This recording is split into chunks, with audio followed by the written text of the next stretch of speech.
This little statement came out of a lesson, out of a letter from James Madison many years ago. You can see the date was 1822. And that little phrase, liberty and learning. What spectacle can be more edifying or more seasonable than that of liberty and learning?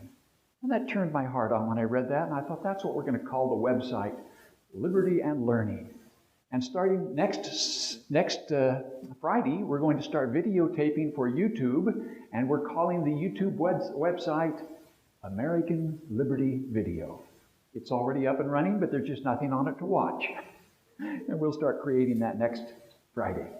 Okay, James Madison, and the lesson we're dealing with here is natural law, the moral basis of a free society. My life was changed in a town not far from here. I lived in Pleasant Grove, Utah, and it was half my life ago. Half my life has been different.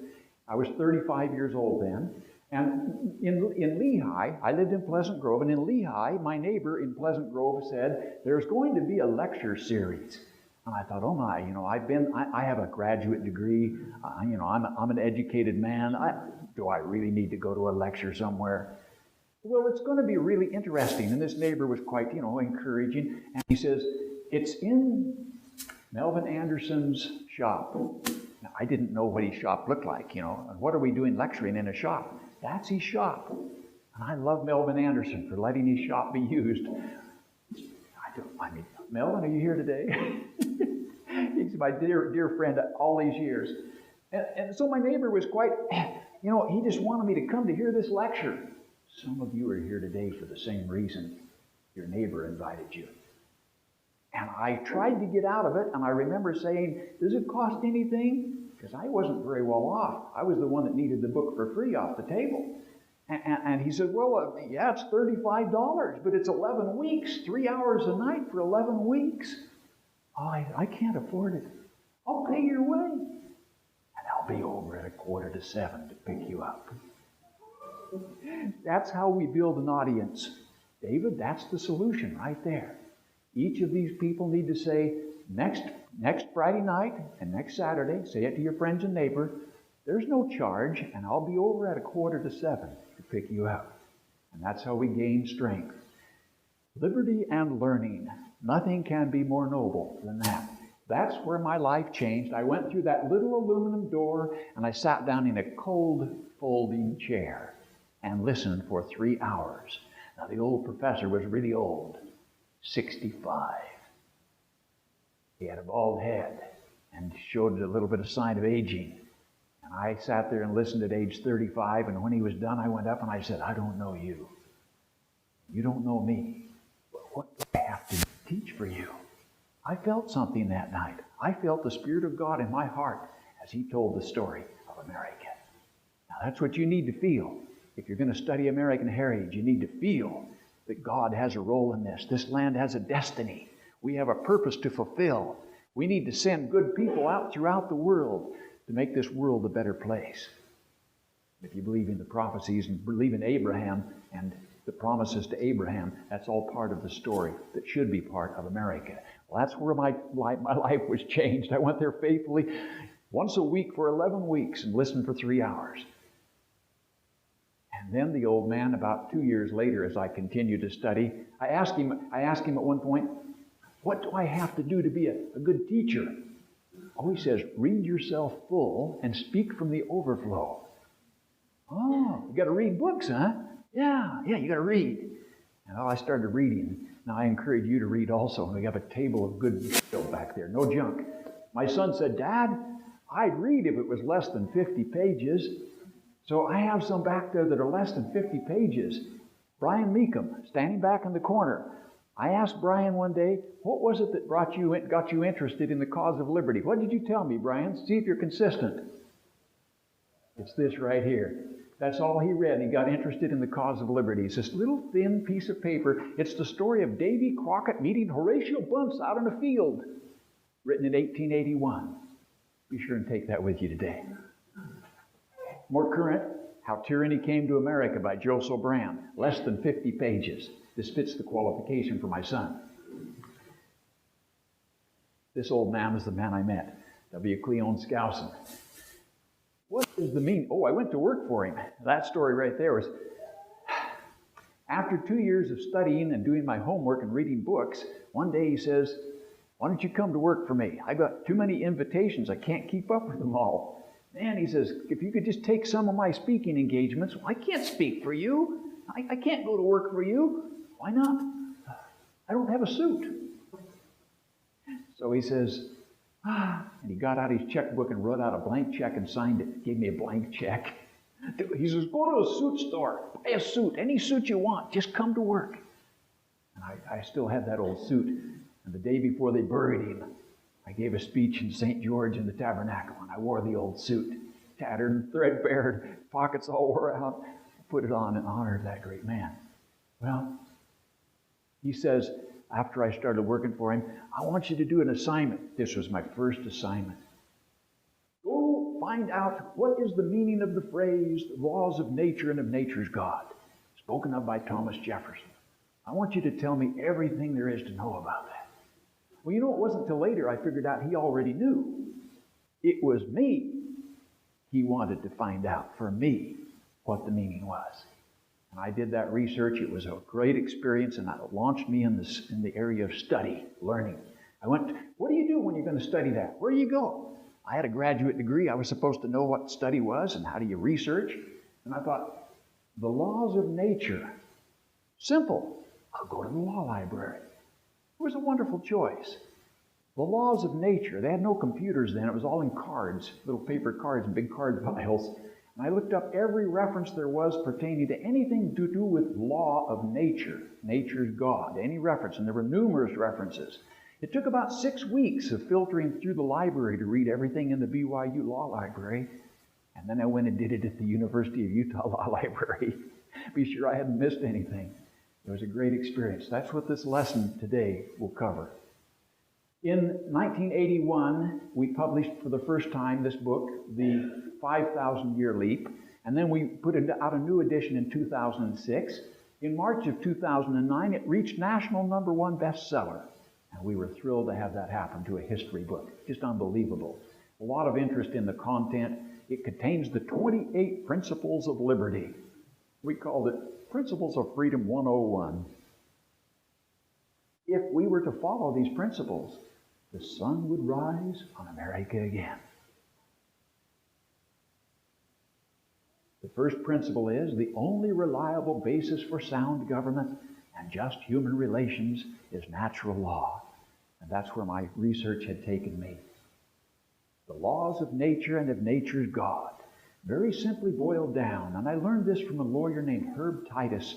He was speaking at a convention where I was one of the speakers in Cincinnati, Ohio, about 3 years ago. And he says, let's boil it down to the very simple elements. The laws of nature and of nature's God. God's will revealed in nature. God's will revealed in the Holy Scriptures. And so when we speak of our Declaration of Independence and that beautiful phrase, we're referring back to our Heavenly Father. It is biblical indeed. Romans chapter 2. For when the Gentiles, which have not the law, do by nature the things contained in the law, these having not the law, are a law unto themselves, which show the work of the law written in their hearts, their conscience also bearing witness. And so even though the law hasn't been taught to them by some person here on the earth, God has placed the law in the hearts of His children. The Spirit of Christ, some people call it. In the Old Testament we read, saith the Lord, I will put my law in their inward parts and write it in their hearts. And so the laws of nature and of nature's God are biblical principles. In this book, chapter 4, 2 kinds of law. Richard Maybury points out that we can give them names. He calls the laws of nature and of nature's God that have been discovered. You think we've discovered all of the laws of God? No. And so he says, as we discover them, we can call them scientific law. That's Richard Maybury's use of the term, and it's a good term, a good use. And he says the laws that are made up by man that are not based upon the laws of nature and of nature's God, those laws, he said, we'll call them political laws. 2 different kinds of law. In his definition, he says, verbal or mathematical expressions of natural law. discovered through observation, study, and experimentation. And after they practiced these kinds of discoveries for many, many years, and this is certainly over in our England, for example, when they discovered a law of nature as God and practiced it for a long time, it became so common that they called it common law. It was common to everyone. They didn't need to have it written down. They just all knew that thou shalt not kill was common law. Well, the political law is made up law. Law based on the whims of man. Human law. Whatever serves the interest of the state. British common law. This is a famous painting. The man in the background on the judge's seat is Sir William Blackstone. A great, beloved judge. Wise and prudent in his decisions. Here the lawyers before him are trying to argue a certain case. And the piece of furniture in between they called the bench. And so we have Betrayed by the Bench is the name of one of our books that would be well. Do you have that on the table, Steve? Betrayed by the Bench? That's a good book to go with this lesson also, by John Stormer out in Missouri. John Stormer, his ministry is serving in the prison, teaching prisoners the gospel of Jesus Christ. The foundation of common law is very elementary. Do all you have agreed to do. Do not encroach on other persons or their property. Now, when I was a child, they taught me, keep your promises, don't hit other people or take their stuff. Now, this is just common law. This is how fundamental it is. Sir William Blackstone believed in the common law, and he wrote the book Commentaries on the Law, which was a book on common law, natural law. And in that book he writes, man as a creature must necessarily be subject to the laws of his Creator. This will of his Maker is called the law of nature. No human laws are of any validity if contrary to this. Now think about that for a moment. Up in Salt Lake City, we have a group we call our legislature. What if they pass a law that violates the natural law? Well, Sir William Blackstone says, no human laws are of any validity if contrary to the laws of nature. Or if back in Washington, D.C., they pass a law that violates the laws of nature. Do they ever do that? Almost all the laws they pass violate the laws of nature's God. Have you ever heard of the law of nature's God, thou shalt not steal? You've heard of that one, haven't you? Well, it turns out that thou shalt not steal applies to governments also, and they cannot take unjustly what does not belong to them. So they're violating the laws of nature's God. No validity if contrary to this. This famous painting we see that represents the signing of the Declaration of Independence, although they didn't do it on July the 4th. This is the Declaration of Independence is the legal basis of our Constitution. They go together. You don't have the Declaration and shove it off to the side and then say, this is the Constitution, we follow it. The Declaration gives the legal basis for having a Constitution. The laws of nature and of nature's God, spoken of in the Declaration of Independence, is the foundation for creating self-government by the consent of the governed. Cicero believed in natural law. Now, this is a long time ago, 65 BC. True law is right reason in agreement with nature. A legislative majority may pass laws that contradict the natural law, but these no more deserve to be called laws than the rules a band of robbers might pass in their assembly. So if the state legislature passes a law that violates natural law, they're no better than a band of robbers. It's pretty strong language, isn't it? This is the first Supreme Court building. Interesting construction. The bottom part was where you pulled your carriage in and left your livestock down below as you went upstairs to do your work. And they met there. And at that time, they were practicing what we call rule of law. Now, today, the phrase is still used. They say rule of law. You'll hear, like I remember George Bush said it a few times. We're practicing rule of law. Well, it's different now. We're not really practicing rule of law based on the laws of nature and of nature's God. We're practicing political law, and we're calling it rule of law. That's what's going on today. When the rule of law was practiced, it had these different names. Now, we've introduced you to them. Let's summarize them here. Sometimes it was called natural law, and as it was discovered, it was called scientific law, And when it was practiced for a long time, it was called common law. This is the very, very basic explanation. It's good for us to try and understand things by writing definitions. You write your own statement of a book. You ever do a book report? You have to do a book report in school. They do that nowadays. Some, sure. I wrote this definition, and I invite you to do your own. Study something and then brief it down. Put it into a short statement and write it down. Okay, this is my statement of rule of law. Because the United States is a constitutional republic, both the people and their elected leaders observe the limitations imposed by a written constitution, which is solidly founded on the laws of nature and of nature's God.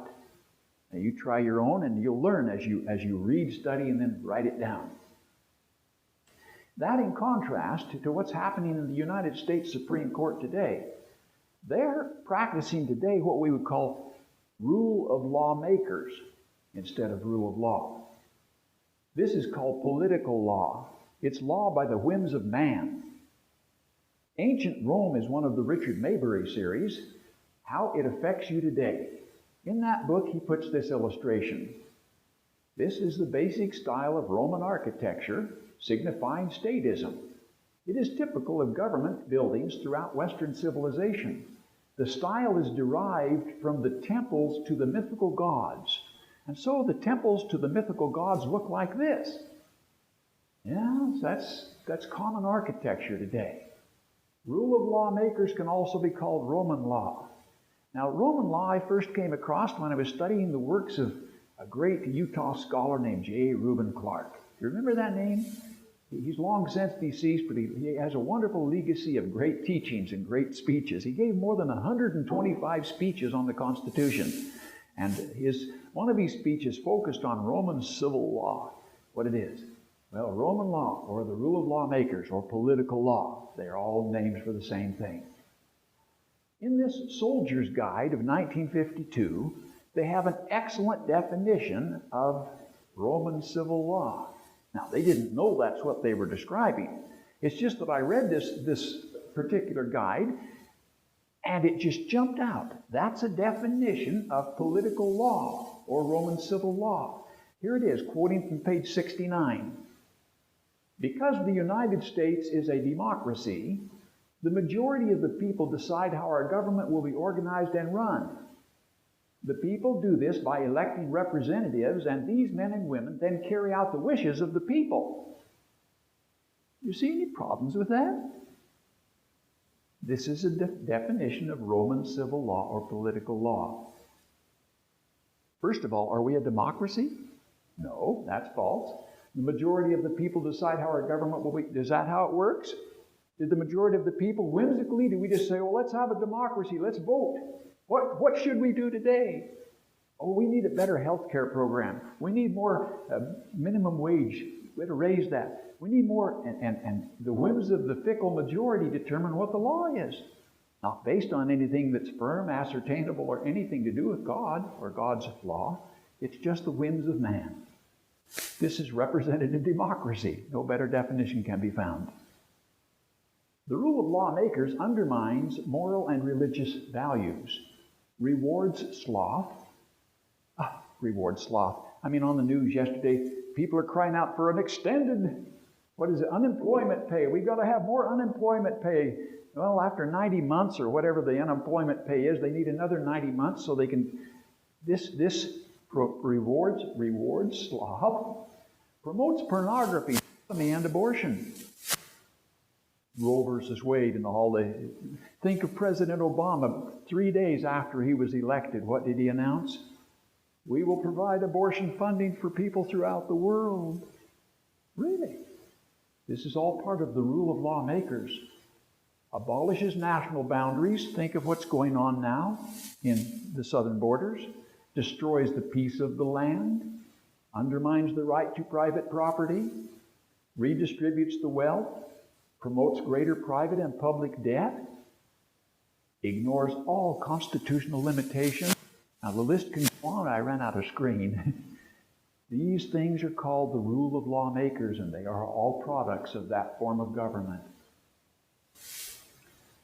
How did we evolve from the rule of law to the rule of lawmakers? How did that happen? Now, this next picture is going to just grab you. You'll be fascinated with it. Did you know that I have a picture of your great-grandmother? Where did I get it? Well, we all have the same common great-grandmother according to the rule of lawmakers.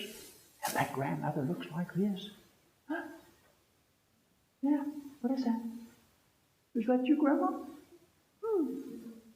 Are we simply a product of chance plus slime plus time? And you say, what does this have to do with natural law? Everything. We're going to show you the Darwinian influence on the law today and how we evolved from the rule of law to the rule of lawmakers. This story took place when I was a boy, and you probably have heard similar stories. At least I suppose the older set in here has heard stories something like this. Have you ever heard a story something like this? Far out in space. Now, I'm the little kid in the classroom, see. And my teacher says, far out in space, a long time ago, there were particles floating around, and two of them bumped together, and they fell into a tepid primeval sea. And after eons of infinite time, a lizard crawled out from under a rock. That was your great-great-grandmother. You ever heard anything like that? Come on, admit it, you have. It's called evolution. They teach it in every school in the United States, as far as I can tell, every public school. This is directly out of my local public school textbook in Fillmore, Utah. This is the picture, and that's the sequence. The lizard would be off to the left, the slime further than that. It was eons of infinite time. Now, that's a long time ago. And over here on the right is your great-grandfather, or mother. I'm not sure which that is. I went into prison a few months ago. A long time ago. Time passed. I was assigned, when I was working as a scholar, I was assigned to do research on the prison system. And so I was told the arrangements would be made for me to spend a week each night in the Utah State Penitentiary, 8 hours. I go from 4 to midnight every night for a week. Now that was an interesting experience.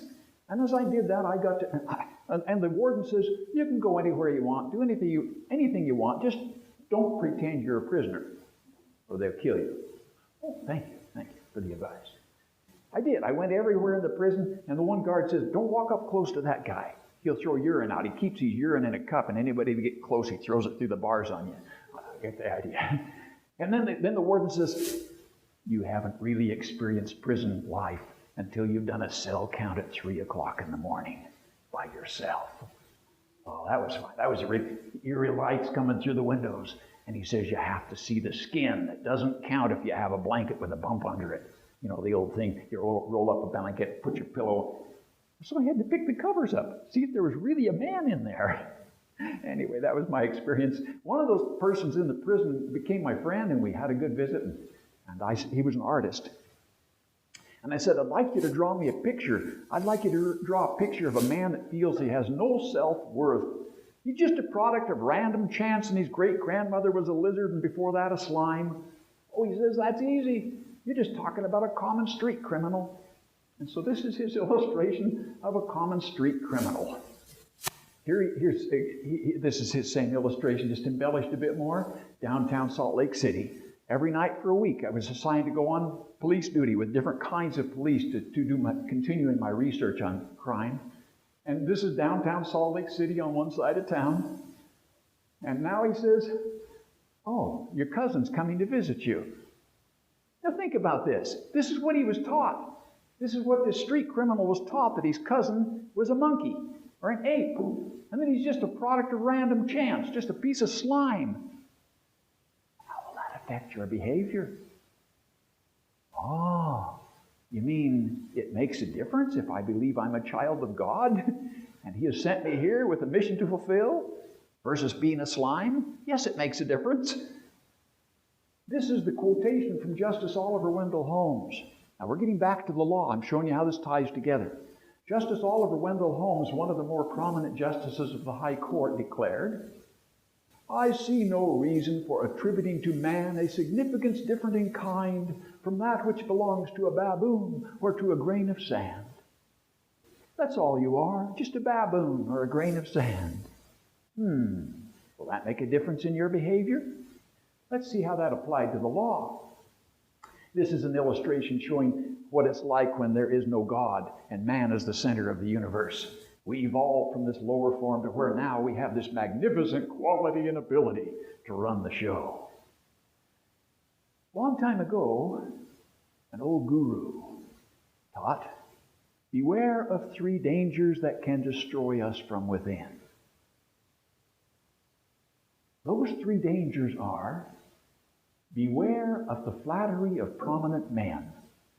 And I suppose we could put prominent women in there also. Beware of the flattery of prominent men. Beware of false educational ideas. And beware of sexual impurity. First 2 lead to the third one. If you have flattery of prominent men passed around and they're teaching false educational ideas, you will find the moral standards and values of the country will decline, and we will engage in sexual impurity. I will illustrate that more. I make my living with my hands. I'm a blacksmith, part of my skill, and I'm not a very good one, but I still make a living at it. And it's not very good because I have other skills that I practice and I can't do them all as good as I'd like to. I'm developing craftsman. That's what I am, David. David's been to my shop. We just made I want to say a beautiful hand cart for the National Park Service. They're our good customers. And the hand cart is in the, just shipped it out. It was used on a national special day for the Seashore National Monument, just off the coast of North Carolina.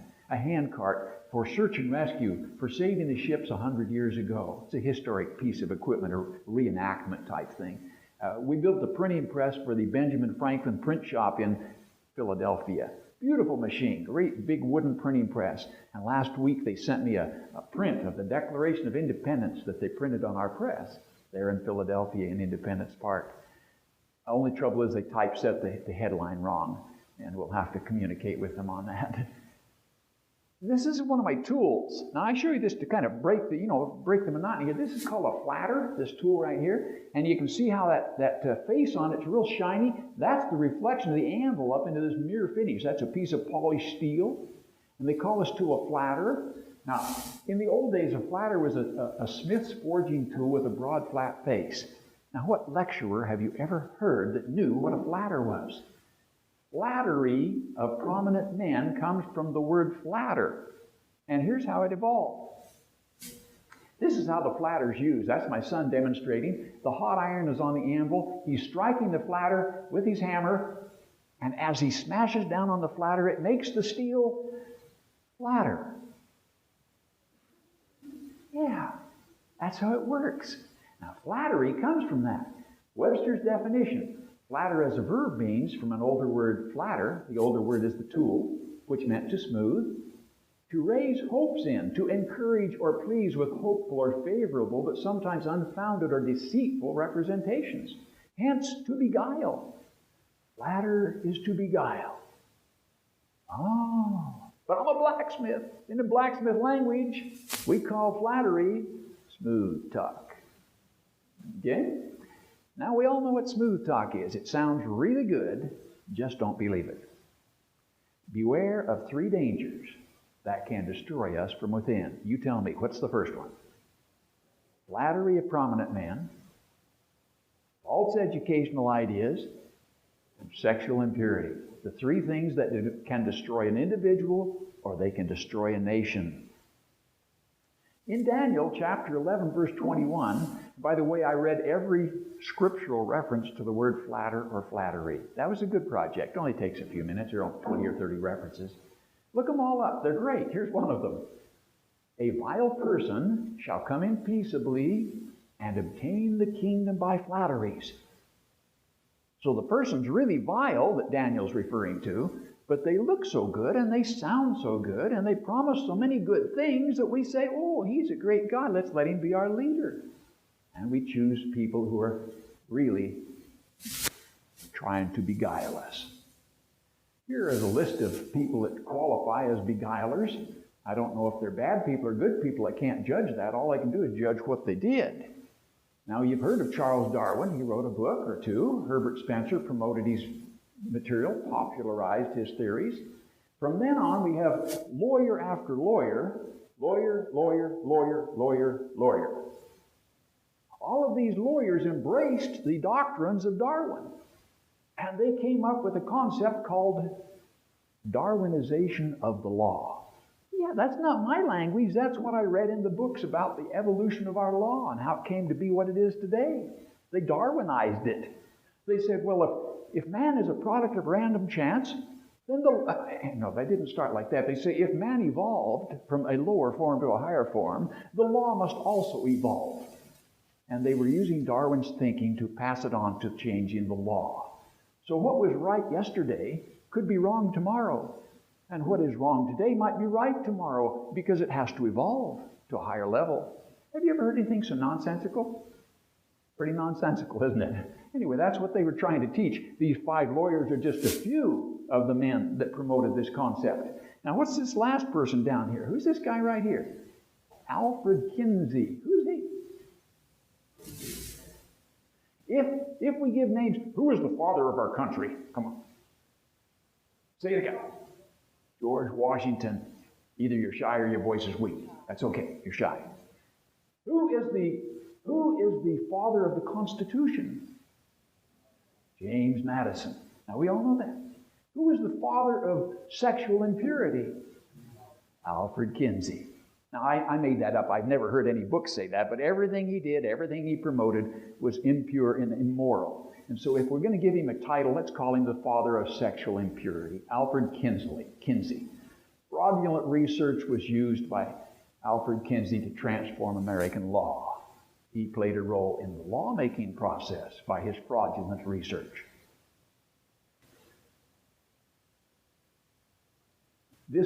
We use the term Darwinization of the law. It refers to how the law was evolved from natural law to political law.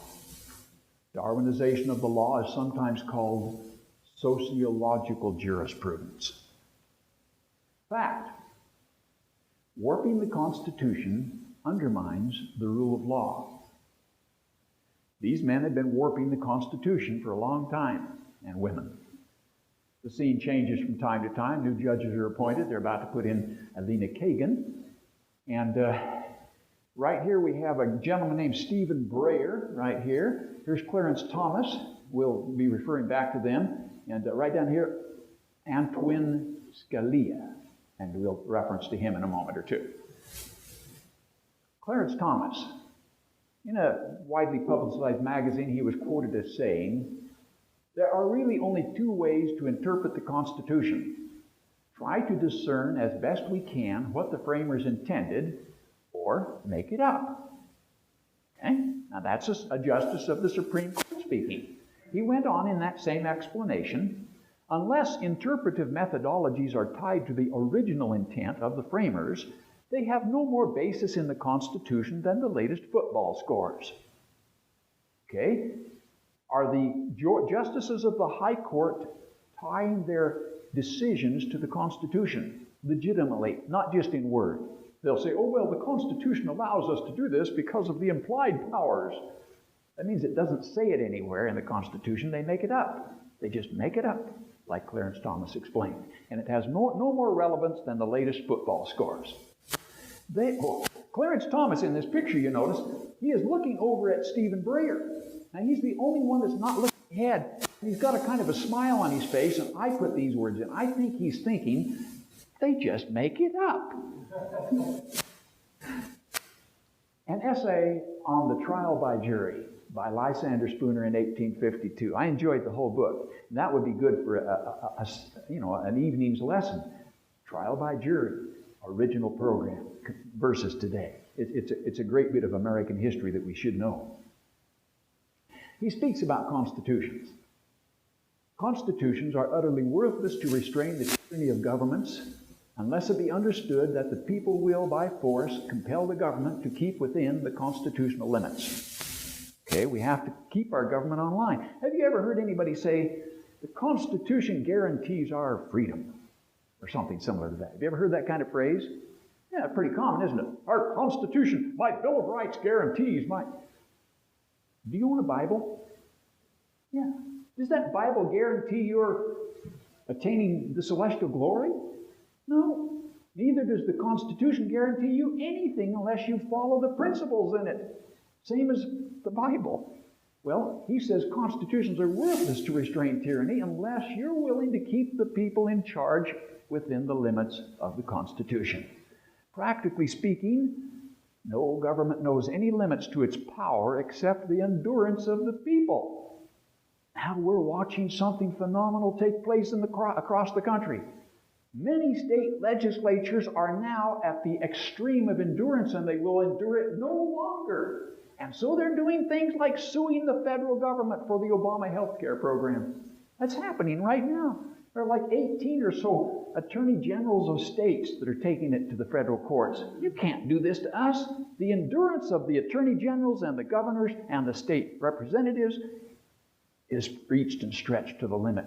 Last year, and this will be next week's topic on Friday night at the Westlake High School, in the last legislative session here in Utah, our legislators passed 12 resolutions and bills asserting state sovereignty, defying the federal government. That's pretty exciting. This gentleman right here believes, I have to side with Justice Stephen Breyer's view of the Constitution, that it is not a static but rather a living document and must be read in the context of an ever-changing world. Now, the Constitution is a living document and must be read in the context of the ever-changing world means that as you change your whims, the Constitution's meaning will change. Do you believe this? These two gentlemen represent opposite viewpoints, I believe we can safely say. Stephen Breyer, the living constitutionalist, and Antoine Scalia is what he named himself, an originalist. Now, I refuse to have anybody call me a conservative. That is a disgusting name to me because so many people don't even know what it means. And so they say, well, what do you consider yourself? My son-in-law says to me, well, Dad, you're just a little more conservative than I am. That doesn't mean anything. Conservative isn't a useful word. I liked Antoine Scalia. You know, I've had a hard time with that word. We'll just call him Mr. Scalia. I like his term, originalist. I believe in the original intent. Oh, well, that's irrelevant, people say. There's a book written, and that's one of the chapters, The Irrelevance of Original Intent, by a law professor. The Constitution is a living document and must be read in the context of an ever-changing world. Contrast that to the other viewpoint. Most people think the battle is between conservatives and the battle is conservatives versus liberals when it is actually originalist versus living constitutionalist. That's where the battle is. This is considered one of the great handbooks for understanding the original intent of the Constitution. That poor beat-up copy was the book they handed me the night that I went to the old shop in Lehi. Part of the fee that my neighbor paid for me was to get this book into my hands. And that cherished piece of literature is still with me. And you can see that I have at least drug it around in the dirt for a while and used it. It's great reading. However, I think it's next week we present the Anti-Federalist. It'll be next Friday night at the Westlake High School. We'll present and introduce the Anti-Federalist, and I'll bring a case of 50, and you'll find that there's another viewpoint that we need to consider also. Pardon? Friday night, next Friday night. We did it last night at the Westlake High School, just down the road a little ways. We're going to do it again next Friday night. We're going to take on the subject, state sovereignty, the original concept. It's probably the hottest topic of any of the messages that I deliver. Hot meaning the country is welcoming it. State sovereignty. In this, last night one of the gentlemen came up and he said, my friend, and he says, Steve, it doesn't matter what kind of government we have as long as all the people are righteous. Well, that's a great idea, but they're not. And they recognized this a long time ago. If angels were to govern men, neither external nor internal controls on government would be necessary. In framing the government, the first statement, I missed it. If men were angels, no government would be necessary. But they're not. And so government is necessary. Now, God had something special in mind for this country. And He raised up men with the purpose to create the best form of government that mankind could have for the greatest freedom, peace, and prosperity. That happened. But then we blew it. Our generations have not taken that and carried it on. We're not angels. If men were angels, no government would be necessary. Government is necessary. The sum of good government, however, is to leave men free to regulate their own pursuits. The best government is that government which governs least. Wow! If they only believed that in Washington, D.C. This is a beautiful stained glass window. I'm going to let it represent heaven on earth. Now, I hope we don't leave here too soon. I'm not welcoming departing from this place yet. But this beautiful stained glass window representing God the Father and the Son, Jesus Christ, in contrast to this image here. Now, who does that look like? You don't know because you've never seen him before. But what do you suppose the artist had in mind? Yeah, that's the old deluder Satan. Isn't that great artwork? That was done in the year 1865 by Thomas Nast, as he was trying to depict Satan whispering into the ear of Mr. Booth, who was about to assassinate Abraham Lincoln. It's a great piece of art. Well done. And Satan here's got smoke blowing out his ears, and he's got these eyes that are, light coming out of his fangs. Boy, that's one good old Satan. I'm sure he doesn't look like that. But the concept is that there is an evil force. There is an evil individual. There is a Satan. Now, I'm going to let these two images represent the opposite extremes of government on earth. Okay? Heaven on earth or hell on earth. You think of any society where they've experienced hell on earth? That's not too hard to do, is it? How about the other extreme? Can you think of any societies where they're presently experiencing heaven on earth? In your own home you might be approaching it. It's pretty hard to find a government that's exercising the correct principles. Now we're going to move these two, hell on earth and heaven on earth, off to the extremes, and we're going to draw a vertical line, and this is going to be our political continuum, and all the governments that are on earth can be put on this continuum, closest to heaven on earth and closest to hell on earth. And let's see what we can get up here.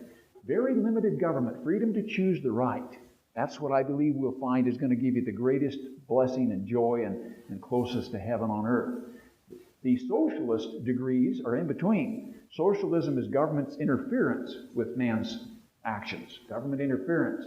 We won't go into the details there. A little later lesson. Absolute tyranny is the other extreme. Now, we've seen governments that had absolute tyranny. I think of the Ukraine during the leadership of Joseph Stalin, where Joseph Stalin was so brutal that he executed by starvation roughly 10 million people in the Ukraine during 1933. Anyway, these are the extremes. The ones that are closest to heaven on earth, in my opinion, we can call originalist. They're going to follow the original intent of good government by the Constitution, the document that God helped us to create. The living constitutionalists are different degrees of a socialist, how much government involvement there is in the lives of the people, and what the fickle whims of the majority determine. And this statement may make more sense now. Mr. Scalia, most people think the battle is conservatives versus liberals when it is actually originalist versus living constitutionalist. See, we have these two contending forces. We have a few up here that are trying to bring us closer to heaven on earth. We have huge masses of people that want more something for nothing, and they're down in this area here. And then we have, again, the extremist on the earth with the tyranny in different parts of the world. What is a conservative? I hear the word all the time, every day, and I think maybe we should define it. So if you're going to be called a conservative, determine what that is. This is the definition from a great book by a great scholar in 1953, The Conservative Mind by Russell Kirk. His definition includes 5 points. If you are a conservative, you believe in an enduring moral order. Ever heard of the 10 Commandments, the Sermon on the Mount, the Golden Rule? These don't change. Thou shalt not commit adultery will always be there. It's always part of our moral order. Okay, you believe in an enduring moral order. You believe in strict adherence to the original intent of the Constitution of the United States. You believe in a free economy. You believe a mind our own business foreign policy. We do not need to take democracy to any more countries in the world. A conservative believed war was the enemy of the Constitution, liberty, and economic security. Do you know that we have hundreds of thousands of American troops in 130 countries in the world today? We still have 78,000 troops in Japan, 60 years after they said they give up. We still have 28,000 troops in Korea, 50 years after they quit fighting. What are we doing around the world?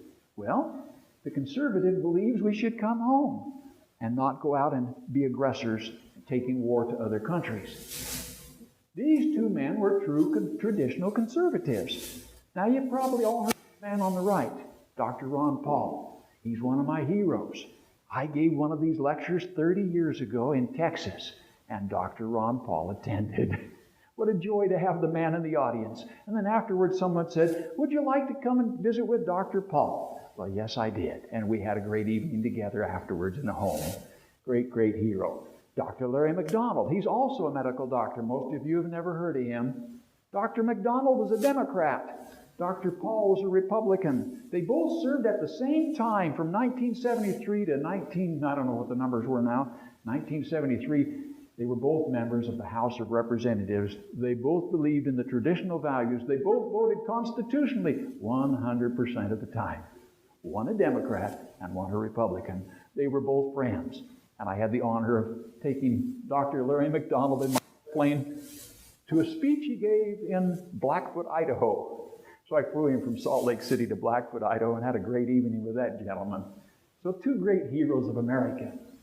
Dr. Larry McDonald was murdered by the Soviets in somebody give me the date, 83, somewhere right in there, when the Soviet Union decided to shoot down a commercial airliner on its way to Korea for no purpose or no reason whatever. Unless it was to kill him, I don't know. Is conservatism dead? Now, these great conservative principles from 1953. Let's consider this man. I was the speaker at the Lincoln Day dinner 3 years ago in Ogden. And Senator Orrin Hatch came in. He was the first speaker. I was the concluding speaker for that evening.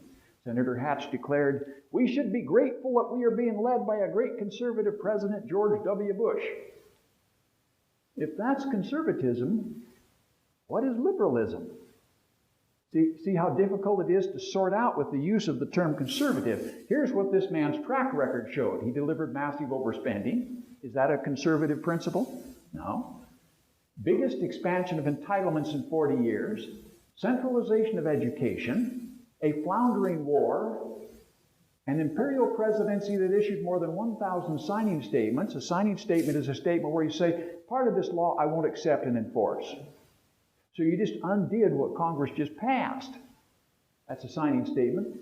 Civil liberties abuses and trillion-dollar bailouts. And he was called a conservative.